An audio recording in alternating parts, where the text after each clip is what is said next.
சிவாய நம. அகத்தீசாய நமோ நமக. குரு போகரையாவின் திருவடி வணங்கி இப்போ மரணமில்லா பெருவாழ்வு, சாகா கல்வின்னு ஒரு விஷயம் இருக்கு. இத எங்களுடைய ஆக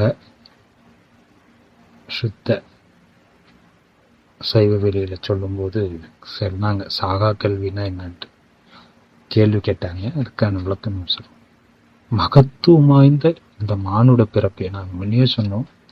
பெருமாட்டி, மகா சித்த யோகி, ஞானி, முனிவர், இந்த பெருமைக்கெல்லாம் உரிய அவ்வை பெருமாட்டி சொன்னது போல அரிது அரிது மானுடாய் பிரித்தல் அரிது.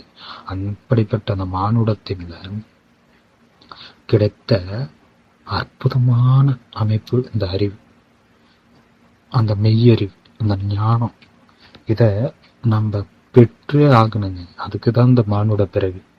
ஏதோ சராசரி மானுட வாழ்க்கை அல்ல. மானுடம் என்பது மெய்யறிவை உணர்ந்து தெரிந்து அதனுள் வென்றெடுப்பதுதான் மானுடம்.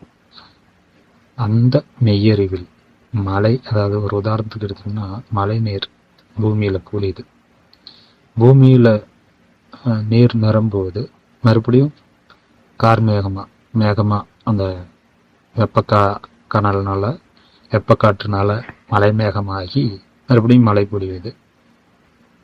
இது போலதான் நம்மளுடைய உயிரினுடைய பிறப்பு. நம்ம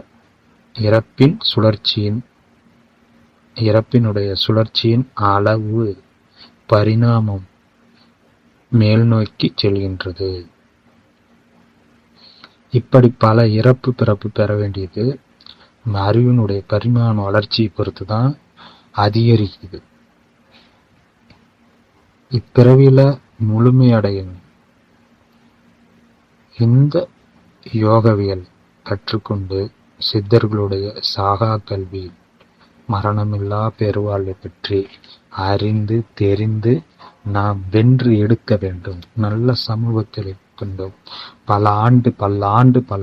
பல நூற்றாண்டு நோய் நொடியற்ற வாழ்வோடு நல்ல தலைமுறைகளை வழிநடத்த வேண்டும் என்பது சித்தர்களுடைய இந்த சாகா கல்வியினுடைய தாற்பயம், தத்துவம். அப்படிப்பட்ட அந்த சித்தர் வழியில் சென்று நாமும் சாகா நிலை அடைந்து மெய்யறிவோடு நல்ல சமூகத்தை படைத்து, நல்ல பாரதத்தை படைத்து, நல்ல ஞானத்தை வளர்த்து, மெய்யறிவோடு மனம் செம்மையாக்கி, எமது தந்தை அகத்தியரப்பா கூறியது போல மனம் செம்மையானது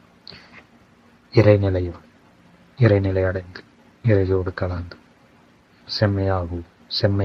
செம்மையாகும் சித்தர் வெளியில் சித்தர்களோடு உங்களோடு அடியே அடுத்த பதிவில் இந்த மரணமில்லா பெருவுகளுக்கான விளக்கத்தை உங்களுடன் பகிர்வோம். சிவாய நம.